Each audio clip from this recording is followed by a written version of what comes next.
let me share my screen as well.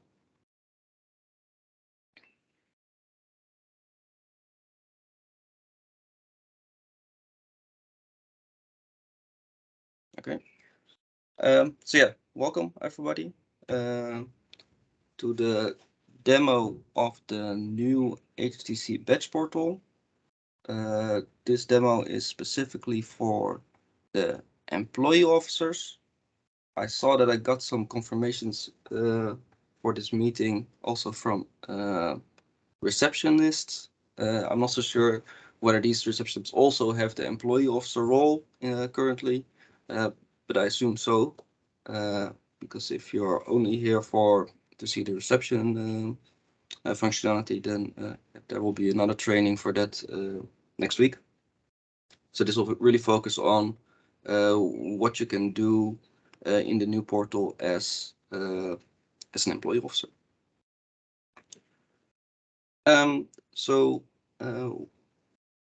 the new portal is actually, it actually has two different applications, or actually three different applications. One is called the card management system. This is where you, in the card management system is where you manage persons and cards, and you have the access management system, which is used for requesting additional access for people. So I know that you're now that currently, in the Gambit portal, everything is in one system. This is in the new portal. This will be separate. This is also because you are able to also let so the card management system is really only for the employee officers or for people as badge support, while the access management system is also for badge holders themselves. So it's possible that you can say, okay, these people can request access for themselves, and then they can also log into the access management system. Yeah, I just want to show you first the card management system, because that's the main application as we would see it. So you should be able to see it already on my screen. We're gonna log into the test system. So the URL is a bit different than the actual URL. Of course, you will get this also, I think, either in the manual, but the actual URL of the portal is exactly what you see here, but then without the dash and the T. So if you remove this, then you would go to the production environment, but this is just the test environment for the demo. So yeah, when you go to the card management system, you get a login screen. The login details for this will be sent out to you guys via email. So then it will likely be, the username will be your email, and yeah, the password will be pre-generated, and then you will have to change it on after the first login. So once you log into the card management system, this is what you see. You have this main grid over here, and in this main grid you have two tabs. You have persons and cards, and what you see in this main grid is basically, you immediately see an overview of all the people that you as being an employee officer manage, right? So if you are so right now I'm logged in as an employee officer of CSM and campus site management. So all the people I see here are only the people from CSM, right? So you don't see any people outside of your own organization, or maybe if you're an employee of multiple organizations, you only see the people from those organizations, but you're limited to that. I think this is also pretty the same as what you have right now. Yep. So what you can do in this screen, you can, of course, depending on if you have a lot of people or not so many people in this in your organization, you can just search, right? So if I look for Jan, I type Jan, enter, and then it finds all the people that have Jan in their name. You can also do some other filters. You can also do some other searches. If you know someone's card number, for example, then yeah, you can search for it. Apparently, there's no. Right, I find myself here because I created a person for myself, and then you can delete it, press enter again, and then you get to see everything again. There's some other ways to filter through this list, because of course, if you are in a very large organization, if you are Signify or something and you have thousands of people, there are other ways to filter as well. You have some standard filters. If you only want to see the employees, if you only want to see the guests. And you can also do some specific filtering on these columns as well. So if you say, okay, I only want to see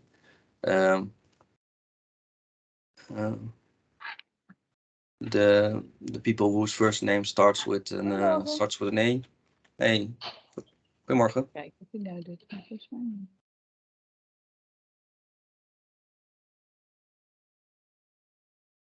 Okay. Yeah. So you can do some. So there's actually 3 ways to filter on this list, right? You can either use one of the standard filters, you can search, or you can click on these columns, also to sort, if that's what you need, just to make it a bit easier to go through this whole list of people that in your organization.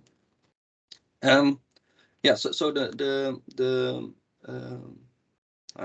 main use case or the main things that you would do in this card management system would be, as an employee officer, would be just adding people and editing people. So let me just click someone. This is Diana. You see she already has the picture. So we did migration also from the old portal to the new portal. So all the people that were there in the old portal will also be in the new portal.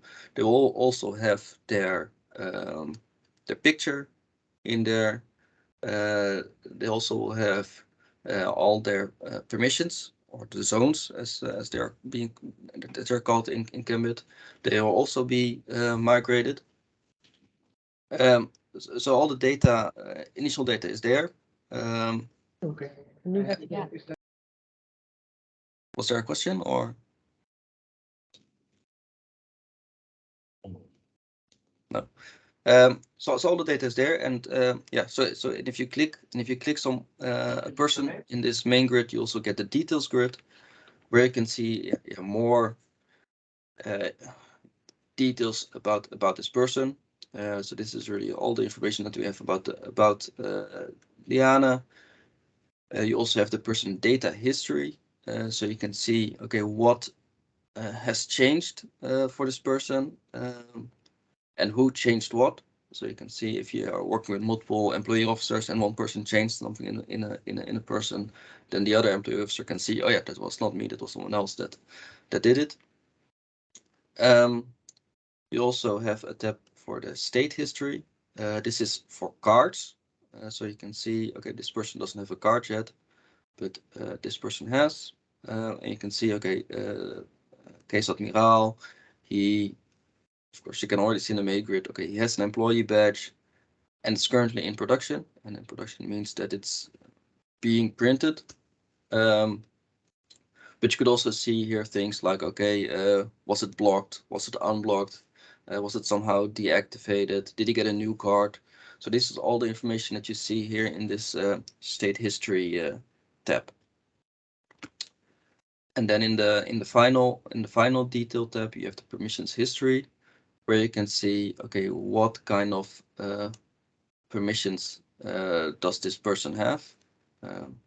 So I see here, for example, for Diana, she has already some permissions in this test environment. Of course, in the production, depending on all the permissions someone has right now in the Kemet portal, they will also be shown here. Yeah, so that's more or less what you can see in the card management system. Of course, you also want to be able to do things. And for the employee officer, it's mostly, like I said, it's mostly adding people and editing people.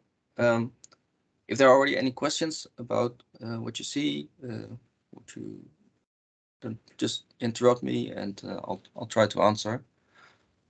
But if there's no questions, I'll just continue. Okay. Yeah. So just let me show you how to add people to the system. Oh, there's just a button here, add person. You click it, and then you get this form. It you're able to add employees or guests. The forms are almost identical. They also should look very familiar to the people already working in the Kemet portal, because the same fields are there. Right, so you have the start date, let's say, okay, 1st of this month.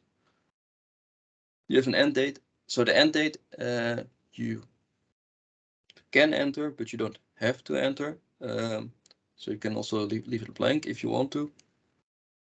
Of course, it depends a bit on yeah, what kind of process you have within your own organization.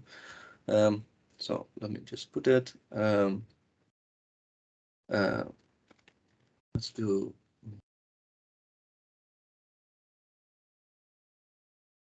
very achternaam.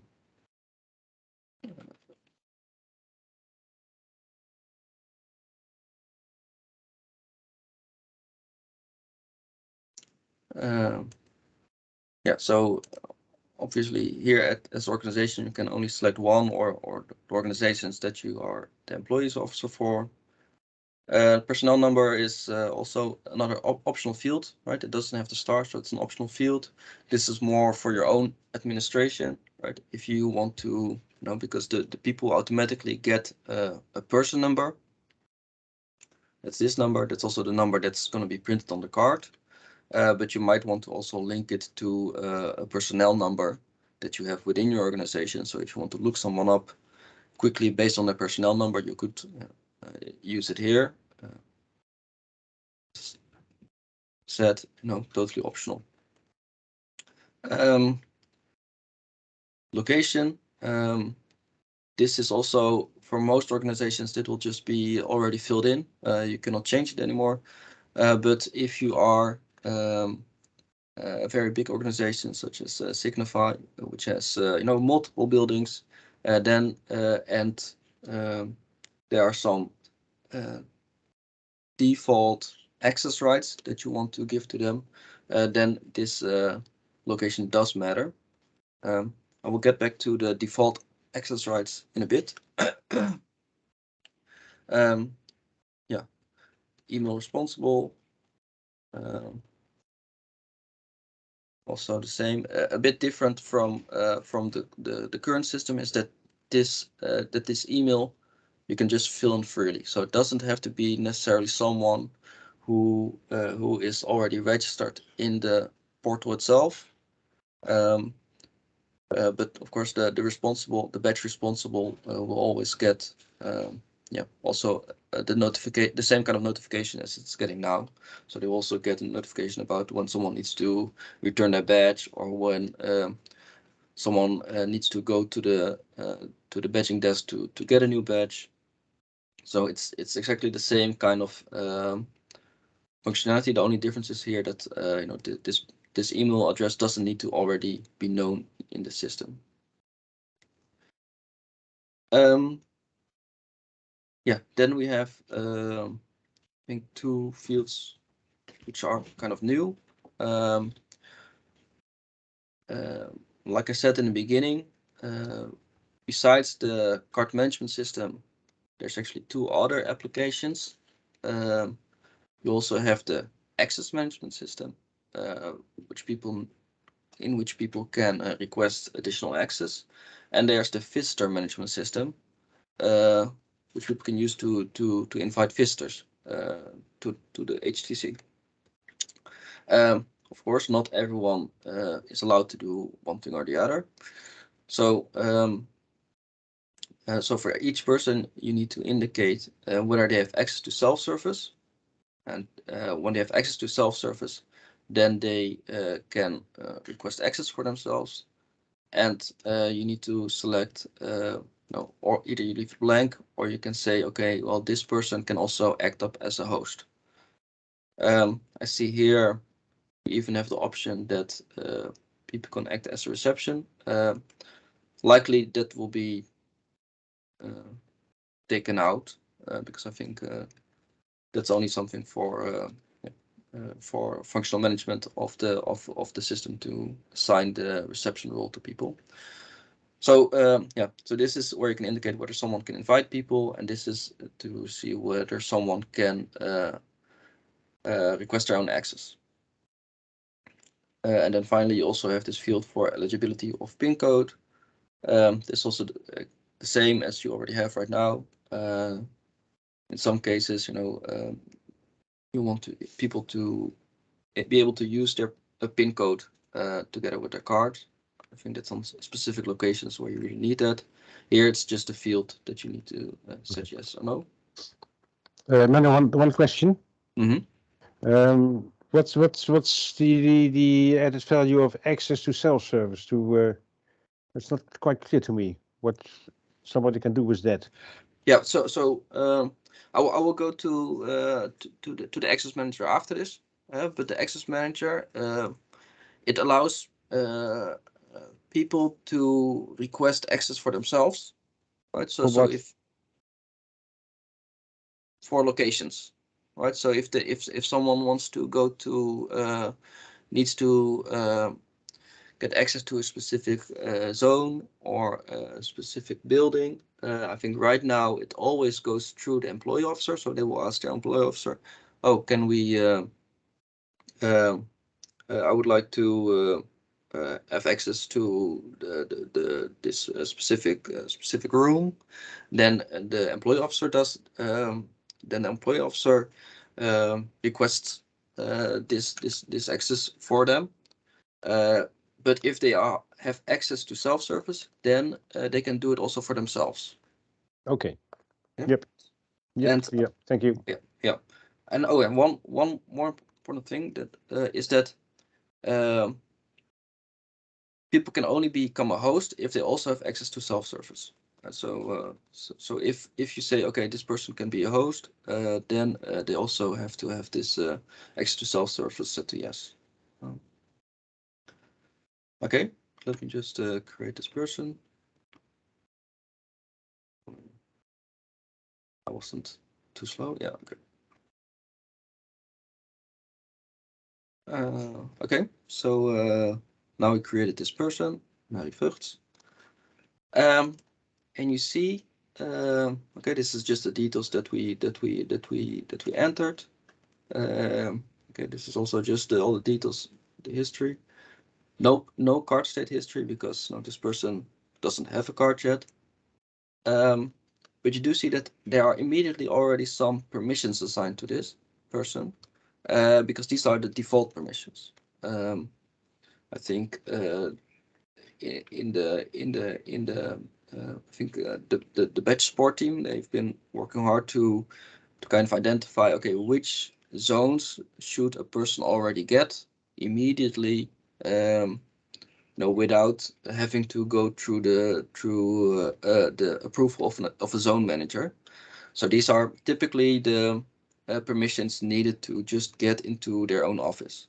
So this is campus site management. So these permissions that they've been granted automatically are the permissions necessary to get into HTC 1 on the second floor, because that's where they are. So this is the so this is immediately what they get.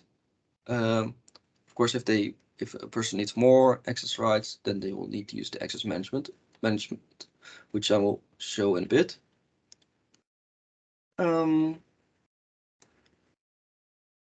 So once a person has been added to the system, it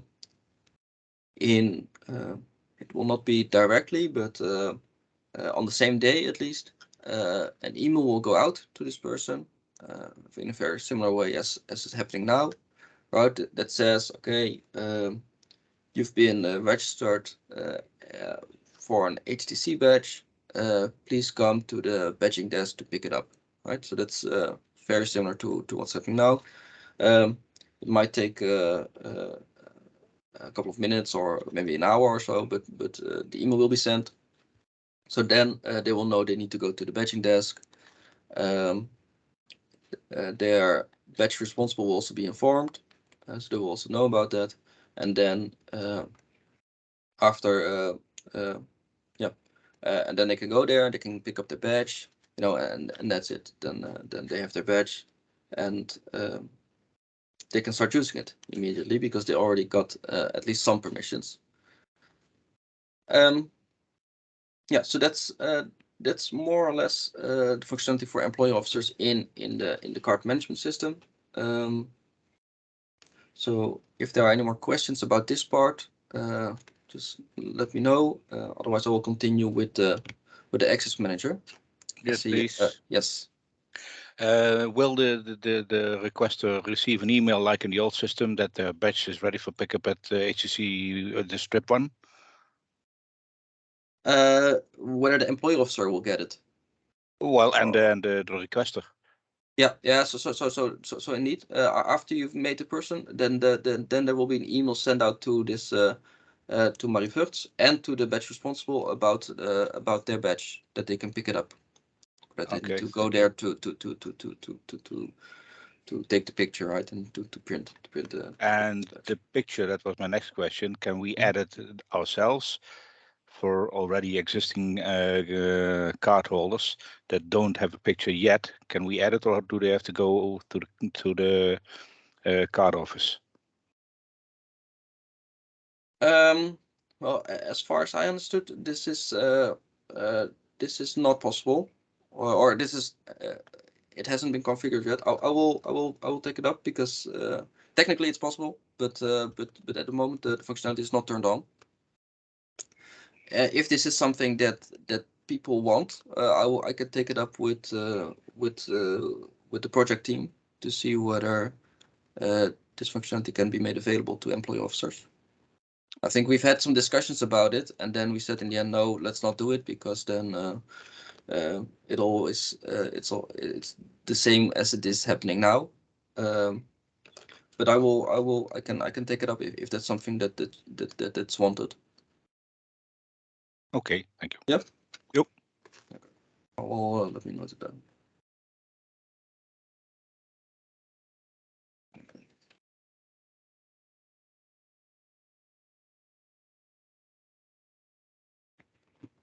Yeah, because the way things are configured now, it's not possible, and only the people at the badging desk can add pictures to people.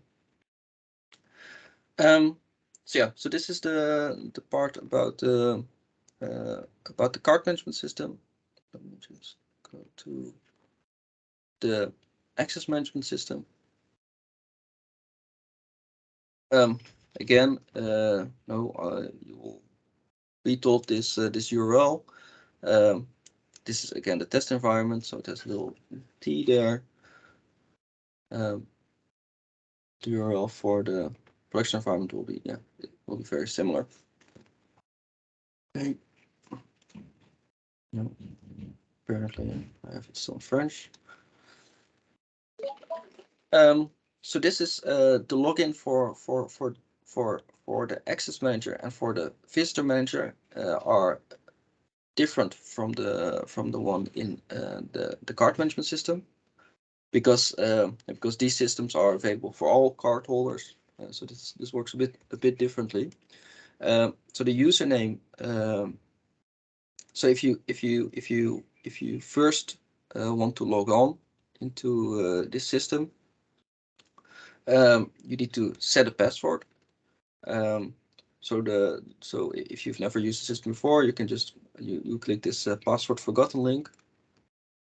You put in your email, and then you say reset password. You get an email with the new with a link in it.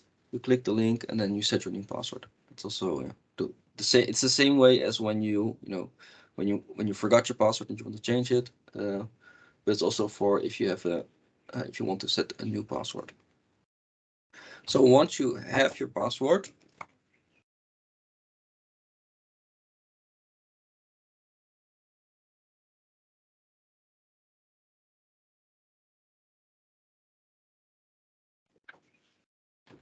sorry.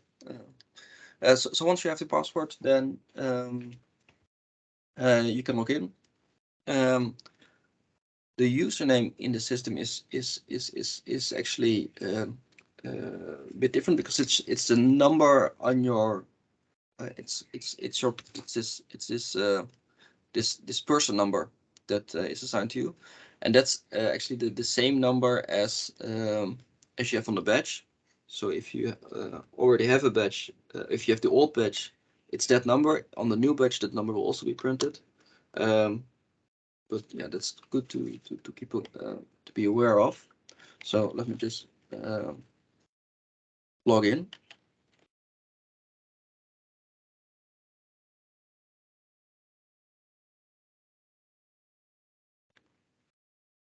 No, sorry, I'll log in with the wrong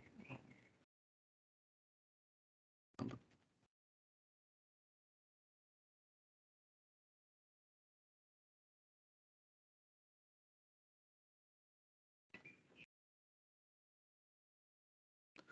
So right now I logged in as employee officer. If you are just a badge holder, you will see more or less the same. So when you log in, the first thing you see is are your requests. So this is just an overview of all the requests that have been made by this user. You can see, okay, when did I request something? What did I request? What was the reason? From when to when did I ask for something, and also requested for. So now I'm logged in as, I think, Martijn Schulman, who is the employee officer of CSM in this case. This was a request for himself. So you can see that he requested something for himself, but if you would request something for someone else, then you will also see the other person's name there. You can also do some search. If you have a lot of requests, you can filter a bit on whether the status of the request is open or closed, right? Whether it has already been processed or not. Yeah, so what you would typically do from this system is just ask for more access rights. So to do that, you just click this plus sign here, and you see this tick box, right? So for thought that was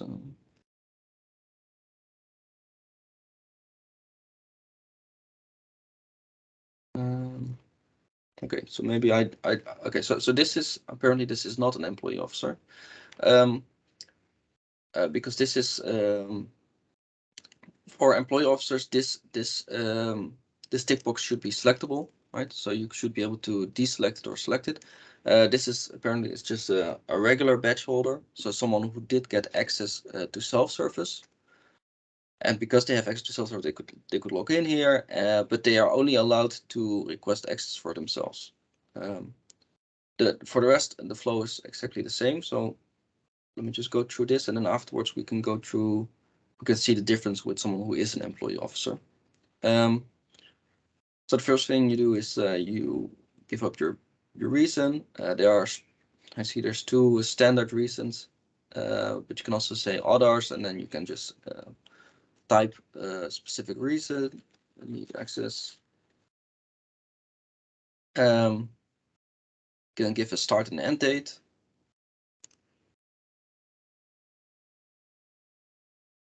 You could even say, okay, I want to have it specific times, but typically you would just have it all day. And then you need to add the locations. So you can click here on the plus sign.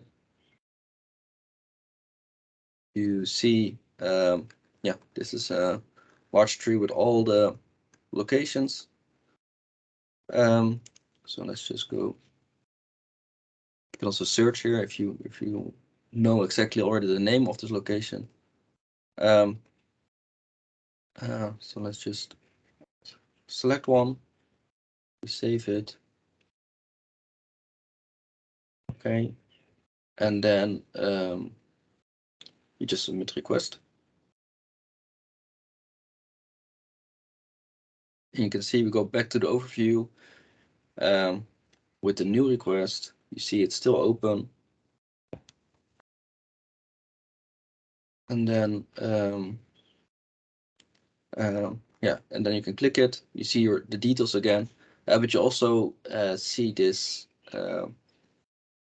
extra. You can also press this details button, and then you can see, okay, where are we along in this process, right? So you see, okay, this request, I requested it for myself. Some extra details here. It was immediately published by the system, and then an email was sent to the asset owner. Now we're just waiting approval from this asset owner. Oh, this would be zone manager. Sorry, this is it. See, there's something missing in the translation. Yeah, we're just waiting for this this zone manager to actually give their approval for this request. So you can also click on this little information button next to it. And then you can see, okay, this is someone from the HTC organization, and you can also see their email. So if you see, okay, someone is taking too long for replying, you can always get into contact with them via email to maybe see why they didn't approve yet. Of course, as a zone manager, they can yeah, then approve it or reject it. And then the person that requested the access, as well as the person who the access is for, will then get an email saying like, okay, your request has been approved or rejected. And if it's rejected, okay, this is the reason why it was rejected. So let me just. Manu, I have two questions. First, I assume that this system will not be applicable for village buildings. Is that right? Yes, correct. Okay, that's the same as it is now. And Mhm. second, this access management system, that means that every employee can ask for access to every building except for village, then for the whole campus? Yes, okay. If you allow them to, right? So as the employee officer, you can Yeah. also say, no, we don't, but people are allowed to. Yes, correct. Okay, and yeah, this Okay. is that can differ for temporary access only for one day, but that can only be for long periods. This can be for short periods as well as for longer periods. Yeah. Yeah. Okay, clear. Yeah, thank you.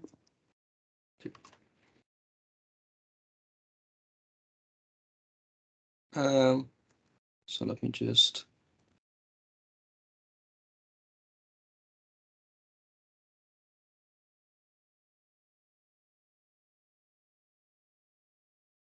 Yeah. Okay. So I see.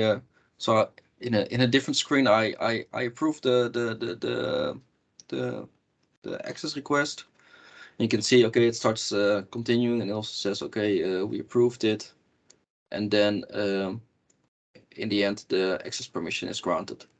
And then, of course, you don't have to look at all these details. You can also just see here immediately, okay, this request has been closed.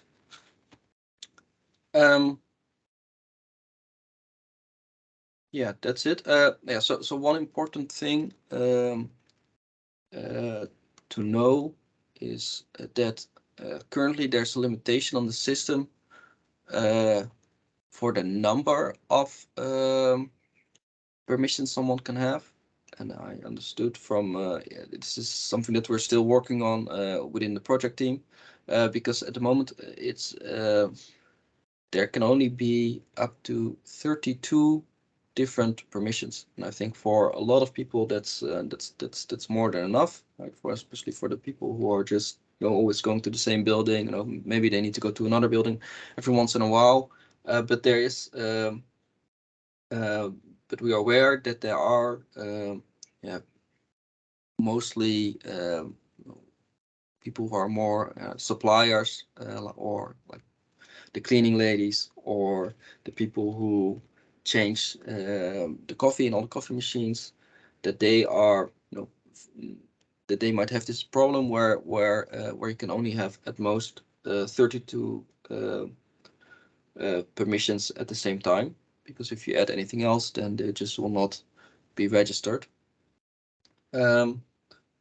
This is also still this is a bit of an open point, but I just want to make you aware that if you come across this, then that is something to keep in mind. So, but okay, what I want to show is actually how it looks like for the employee officer, because this was just for a regular. Menno, I have a Yeah, question. of course. We do a lot for suppliers. When they need more than 32, it's not possible, I understand. Yeah, so the way what we want to do is we want to see whether we can yes, that's correct. Your understanding is correct. One thing that we are looking into now is whether we can have some kind of cluster zones. So what we see is that for a lot of suppliers, they have the same type of they for example the that you have a lot of people who need to have the same zones, right? So, and it's always a lot of zones, right? So for example, right, if you have this is just an example, like let's say you have let's say you have the elevator mechanics, right? They need to have access to all the buildings, but only they need to be able to get to the elevator, right? So what we are seeing, what people are currently working on is seeing, okay, could we have some kind of functional profile zone where we combine all these zones into one profile, and then just give them just that one profile instead of having to assign 40, 50 separate zones. But that's still something that is under that people are still working on. Okay, thank you.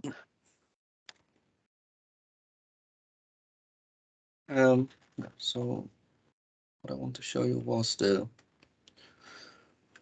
I need to double check which numbers correspond to the employee officers.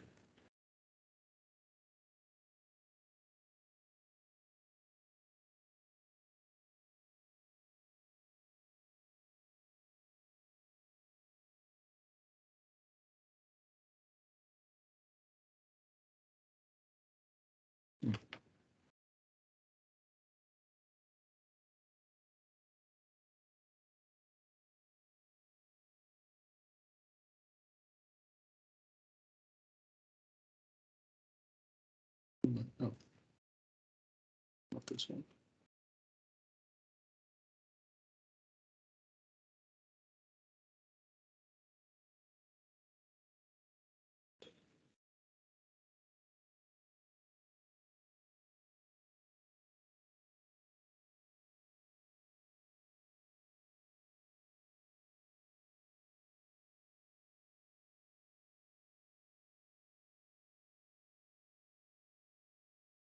Okay, so this should be employee officer. Oh, yeah, and see the main difference is then indeed that instead of this was being grayed out for the regular badge holder, they can unselect it and then they can search. So let's search for the person that we just created, right? So you can search. You only get to see people from your organization. So you cannot request for people outside of your organization. Yep. You can also add multiple people. So if you want to say, okay, I think you have a whole team who is going to work on a project in a different building, then you can just select them all and then send in a request for them all at the same time. So let me also just. But for the rest, the flow is exactly the same. What I forgot is that you can also do multiple locations at the same time. So if you want, you say, okay, they also need to have access to all the loopbruggen.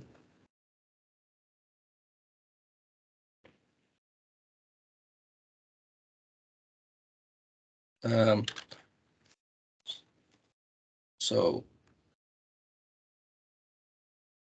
possible.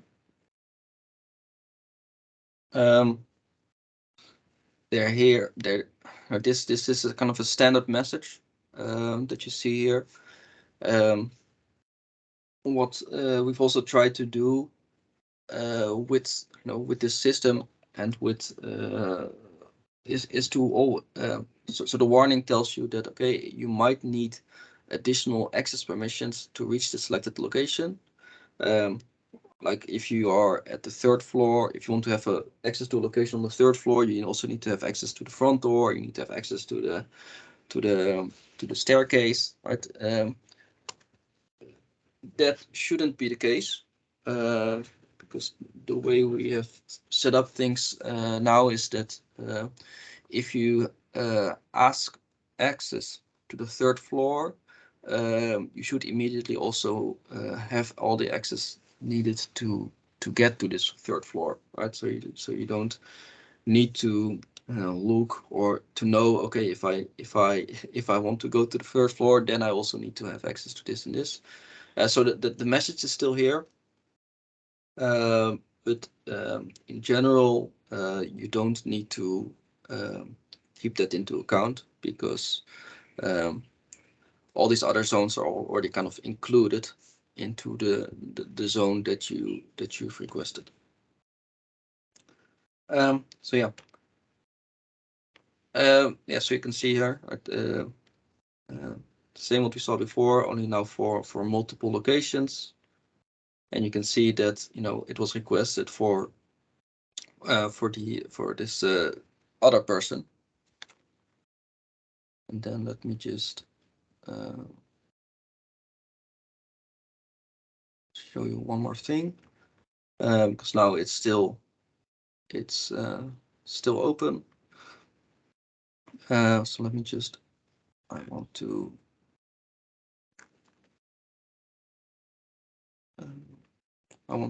approve of this.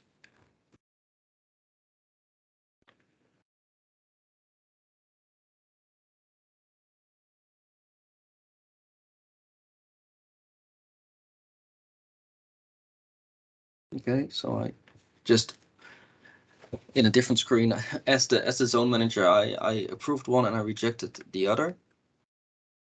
So you can see in the details indeed that this one was approved and the other one was rejected. And you can also see the reason for, okay, why did I reject it? It was because this person didn't have a valid reason to get this access.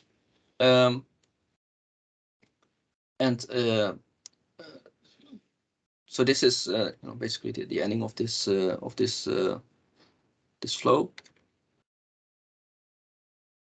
And then if you go back to in the card management system, you can see that this person has now also besides the 3 default profiles that she already had, which are they don't have any validity date because they are active as long as this person is active. And now you see that she also has one extra access right, which does have the valid end date, because that's the end date that we entered when we requested the access in the access manager. So of course, in the access manager you can always look back. Okay, what did I request for who and when? But in the card management system, you can see, okay, what are the current valid access rights for someone. One question, Manu. You just showed the added access, but with a description which is not saying anything to me. Yes. Ever. Yeah. So this is something that we're working on as well. What we this will be fixed soon. What we have right now as kind of a workaround. Let me just. I'm not so sure if that's available in the test environment. Okay, I see it's not available in the test environment, but what we have in what will be available is the following workaround.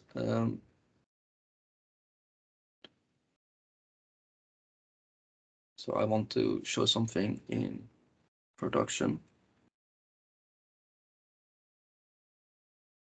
If it logs in. Yeah. So let me just pick someone. This one. What we now have, so indeed, this person also has. The thing is that it's mostly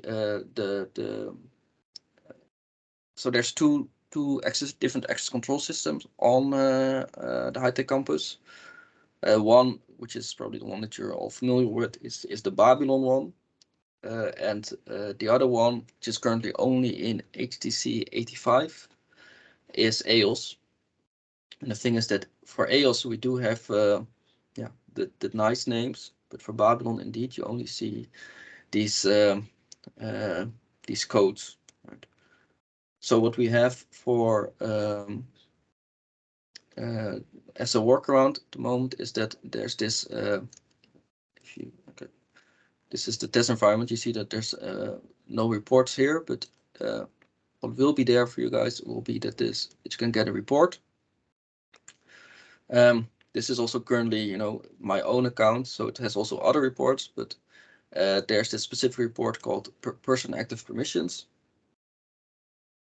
You can run it. You can so you give up here the person number of this the person that you want to know.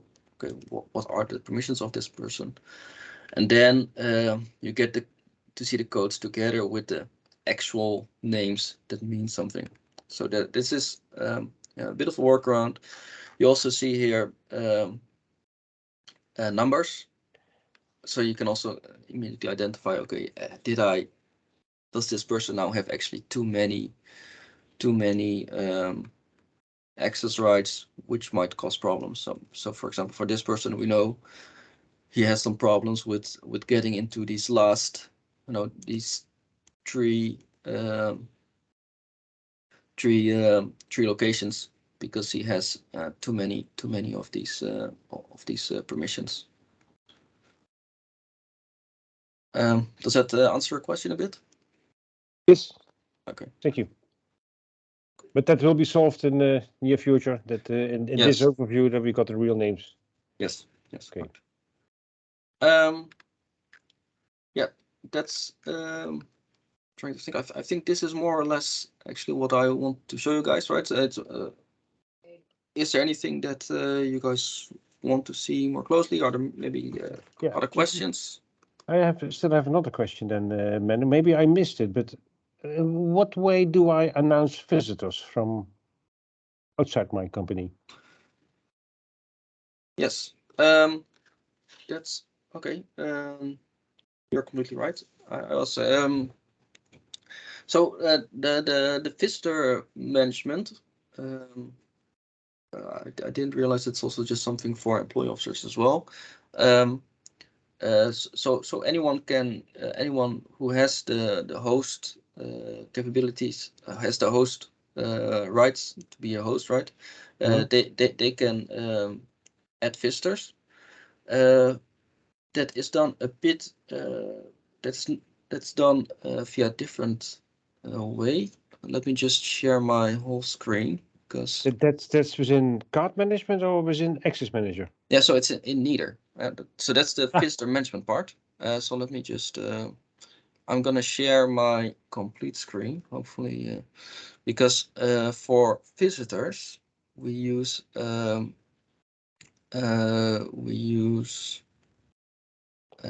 Outlook actually to initiate the so for visitors on a high level. What happens is you create an appointment in Outlook as you would normally do for a visitor because there's maybe a meeting or something else.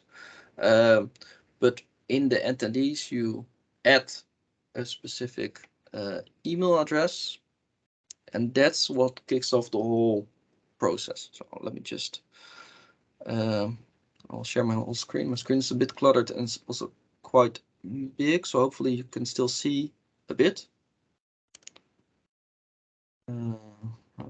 Just.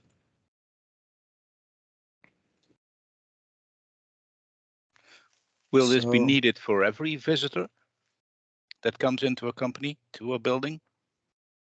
Because we have our own denied party screening application for to screen visitors before they come in, and then we grant them or we deny them.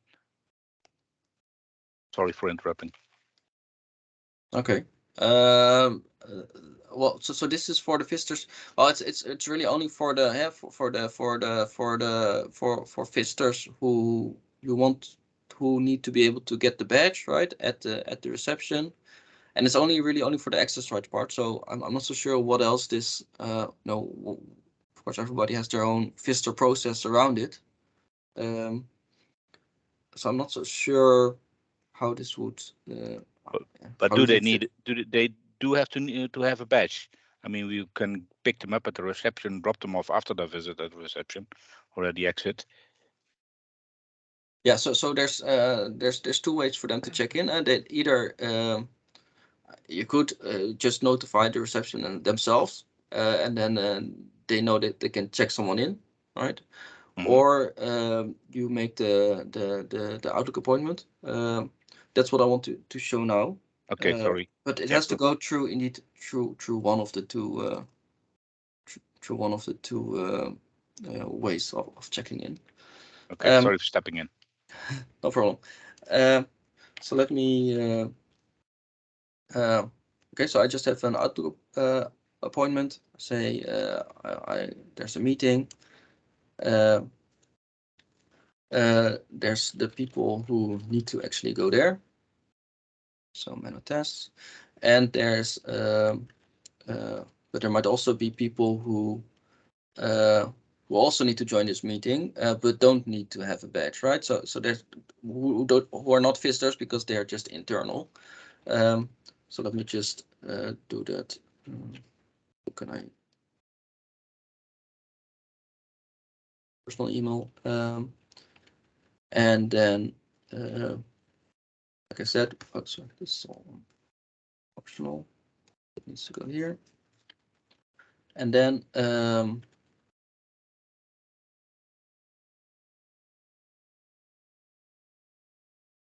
add this additional email. You see here it's called visitor.acceptatie@hightechcampus.com. That's because this is the test environment. The actual email, I think it's going to be visitor.badges@hightechcampus.com. But yeah, also this will be in the manual that you all get. You can have the location. This location is not used, so you can just put anything you want here. You send it out.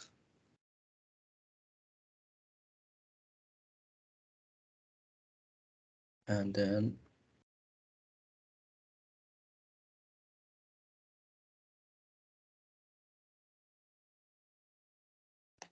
it takes a moment, but you will get an email back.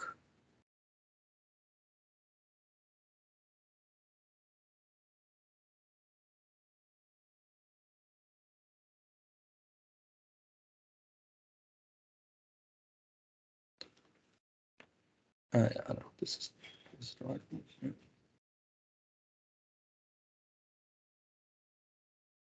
Yeah. You get an email back from the system with a link in it.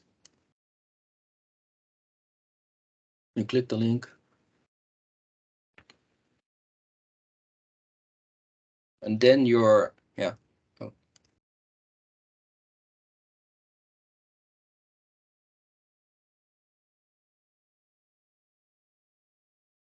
Of course, my email address is then linked to.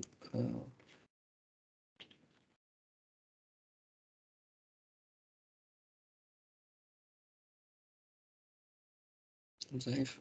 Right, and then yeah, you get to it's called the visitor management host portal.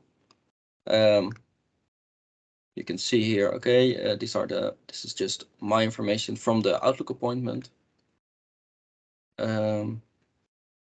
You can say, okay, where do they need to where will they need to pick up their badge? And where do they really need to have access to? So you can say, okay, they need to go to this location. And then you can select, okay, who of these people actually needs are actually, external, who are actually visitors and who are not. They can you can select it, and then you can also get a notification if they answer to it, but it's not really necessary. You say confirm. Probably I already had an earlier meeting that I put as well. I have a question. Yeah. Can you also add people to the visitors list without actually having their email address? Because a lot of times we just get their names, like these people are visiting, and then I don't have the Outlook appointment or their email address.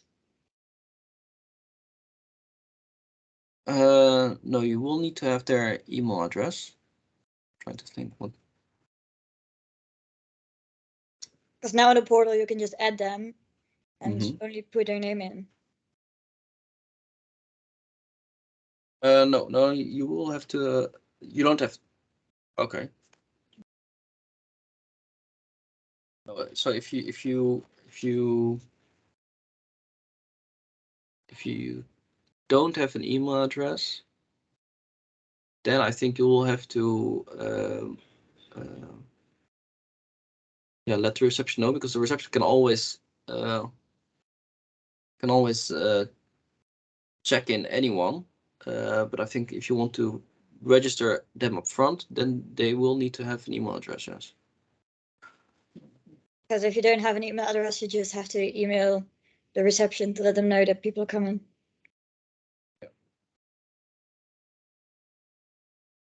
Is this okay? But this is something that happens often, I hear. Yeah, Okay. I barely ever have an email address of anyone. And I can confirm that it's happens quite often that that we have visitors without knowing the email address. Yes. Okay. Yeah, same for us at Signify.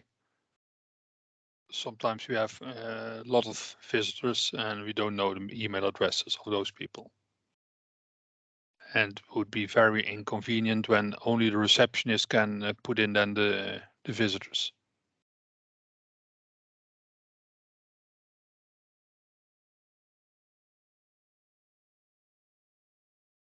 Okay, I'll note it down. Okay, clear. Because for the people with email addresses, the process is then that they could they also get an email that they can go with the map of the campus. If they want, they can already fill in some of their details, so they don't have to do it at the reception desk. And then at the reception desk, they can get their badge, and then they can use it to go inside. Yeah, but I think for the person who is for the host, this is more or less where where the process stops, because of course you get an email maybe when someone answers. If you check on this notification, you can also get a notification for when someone has actually arrived at the reception. But for the host, there's no other things that they need to do in here. Okay. One other thing that surprises me a little bit is, let's say when one of the managers organizes a meeting here with external guests, then he will do all the communications with his guests and ask me to announce the people at the reception so that their visitors badge is available when they arrive.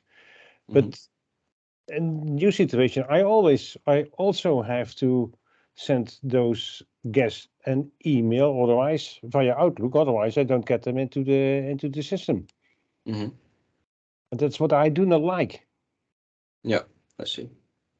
Yeah, it's up to the manager to correspond with his guests. It's not to me to also send them emails.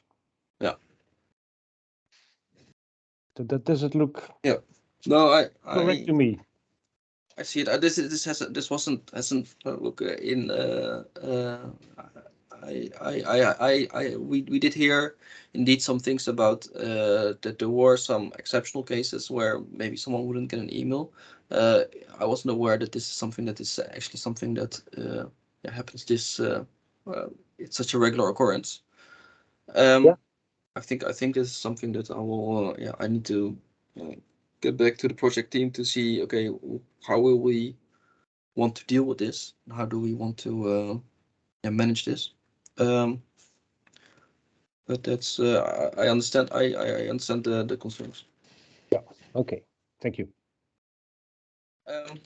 Yeah, because I think for the demo, this is more or less it. Are there other questions about other parts?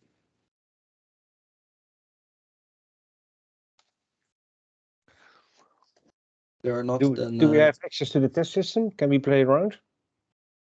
You don't have access to that. No. Okay. I could. And when do we get access to the production environment? That will happen in the next couple of weeks. Yeah. Okay, it's a big bang. So cut off from the old system and switch to the new one, or is there a parallel access? Well, there will be parallel access for a bit. Yeah. But I think, but it will not be that it will be there for months or something. It will be just to see if everything works, and then there will be then the old accounts will be deactivated. Okay. Okay. Well, thank you all for listening in.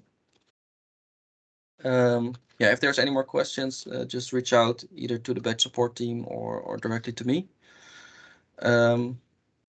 Yeah, hopefully this was a bit of an introduction to the new portal. Yeah, thanks again, and then thank you too. Thank you. Bye bye. Bye. Bye. Thank you. Thank you. Bye bye.